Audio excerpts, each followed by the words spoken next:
with Mike Vrabel, who he was with in Tennessee. Let me just make this statement on Diggs before we go to what's next for the Patriots relative to the all-in nature of an A.J. Brown move. I think Steph Diggs is making a huge mistake. Not the Patriots. I think Steph Diggs is making a huge mistake. I think he found a home. I think they embraced him through a lot of bumpy roads off the field last year. I think the way that Vrabel coached him up felt like a connection. This is outside looking in. I'm a fan of the team, but outside looking in. I'm not suggesting for anyone to take less money. That's up to them. I do think he should have tried every which way to restructure with them and stay there, because I think that was a safe move for him. You have to have it be mutual, though. I think they would have done that, and I'm not ruling out a return.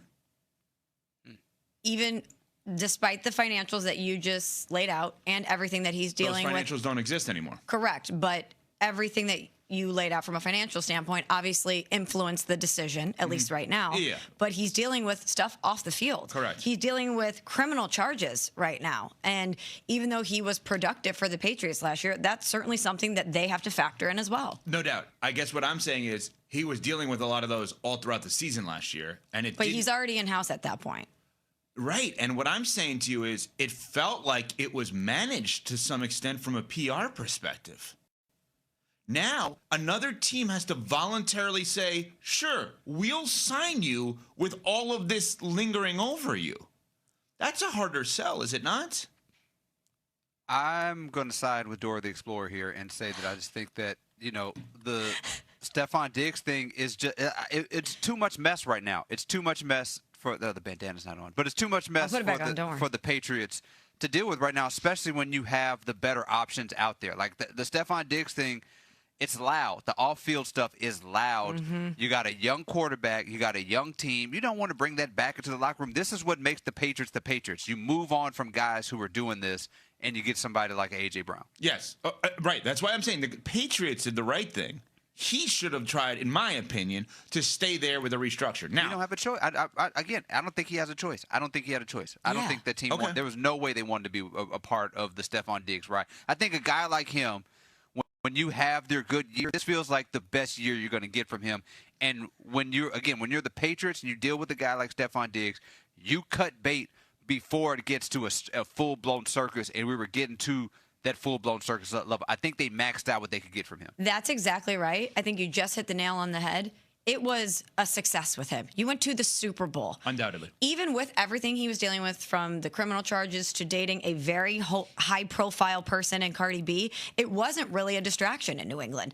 It worked out. He and Drake May were seemingly in lockstep, and it was not what you would assume that it would be from a dramatic standpoint. So I would say, what a success. We honestly couldn't have asked for this to go any better, despite the circumstances. Why are we going to go back for round 2 when it could get messy and the production could dip, when there's other options out there for us? All right, let's talk about the other options.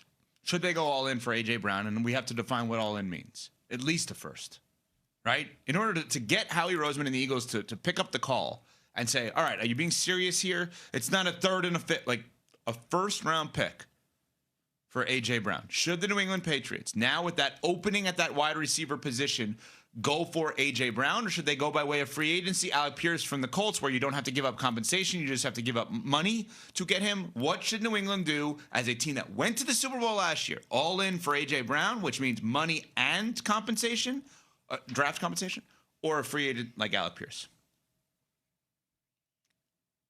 I would go for A.J. Brown for one very important reason. Yes, you went to the Super Bowl with Drake May in year 2, but a lot of people looked at their strength of schedule. They looked at the lucky bounces, the circumstances that they had in the playoffs with things falling their way that allowed them to get there. But we saw in the Super Bowl that there was a gap there between them and the Seattle Seahawks. Drake May in the regular season, MVP-style quarterback. In the playoffs, not so much. You don't want to take away from him. You always talk about the quarterback rules and how wide receivers play into that, and that the best quarterback should elevate whoever is on the roster, that you don't bring in a star player to make said quarterback better. Right. But I think for the New England Patriots, you also had a gift where you went to the Super Bowl ahead of schedule, and you have to do everything you can to make sure that Drake May's development stays on track, and bringing in a special talent like A.J. Brown will help him, especially with Steph Diggs out of the equation. You got to go for A.J. Brown. I think so. You're right there. You have a more than suitable replacement for Stefon Diggs, who is better than him, who still is going to get, even with everything that happened with the Eagles, still going to get you 1,000 yards at the very least, who's not going to have the off-the-field problems, who's going to be a guy like the way that A.J. Brown plays is he finds the outlets, finds the openings when a quarterback is struggling. That is one of the benefits that he does. He will find the space to get you from 3rd and 8 to a first down or to help you when you're under pressure. He is going to be open in those spots that a young quarterback needs, especially A.J. Brown, I think, is a perfect fit for Drake May. Let me also bring up the other guy that's been mentioned, and that is Alec Pierce. Hand raised. Confused by something. A lot of buzz about Alec Pierce, Indianapolis Colts wide receiver, okay? And everybody's like, well, they should have worked it out with Daniel Jones so they could franchise or transition tag Alec Pierce, and they're trying to keep both of them. I know how good everyone thinks he is. The numbers don't back that up. Have you seen this guy's numbers? I was very confused. I thought I just missed something. Last year, he had 47 catches. The year before that, 37. The year before that, 32. The year before that, 41. Now, I understand 47 catches with over 1,000 yards means big play, deep threat, right? That's what that means. But I'm sitting there, what's the connection? Why is everybody all in on him to New England? And then I'm like, okay, where'd he go? He went to Cincinnati. Who was his coach for his last year? All right, it was Luke Fickell, my coach at Wisconsin. Who's Fickell's best friend in football? Is Vrabel. Maybe there's something there. But you have to throw this guy the ball if you're going to pay him that much in a way that he's never been thrown the ball. So when I'm debating between those two, if I'm paying Alec Pierce the same money I'm going to pay A.J. Brown, I think I trust the idea of A.J. Brown better because I don't know what he is when he's the focal point. I couldn't believe the numbers that I looked at yesterday. Again, not saying he can't be great. Watch him be amazing this year. I just didn't know he hadn't been great yet numerically with the Colts, which, again,